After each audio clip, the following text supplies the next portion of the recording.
name is Michael, and I'm a senior at Princeton Theological Seminary across the street. On this first Sunday of Lent, I was really struck by the gospel reading from the book of Mark. In those days, Jesus came from Nazareth of Galilee and was baptized by John in the Jordan. And just as he was coming up out of the water, he saw the heavens torn apart and the Spirit descending like a dove upon him. And a voice came from heaven, "You are my Son, the Beloved. With you I am well pleased." And the Spirit immediately drove him out into the wilderness.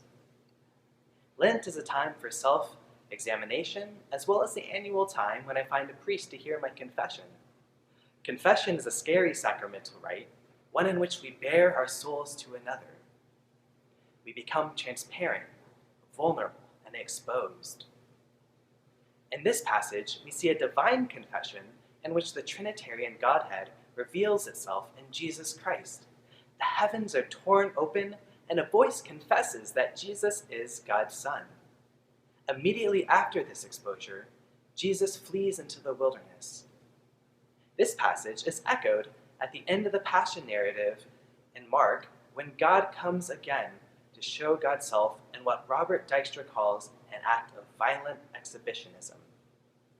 The temple curtain is rent in two, from top to bottom, and in this act, when Jesus hangs naked on the cross, God reveals the holiest of holies in the sacred space of the temple, acting in solidarity with the shame, exposure, and naked vulnerability of Jesus. In this time of Lent, I pray that we remember God's own confession and vulnerability.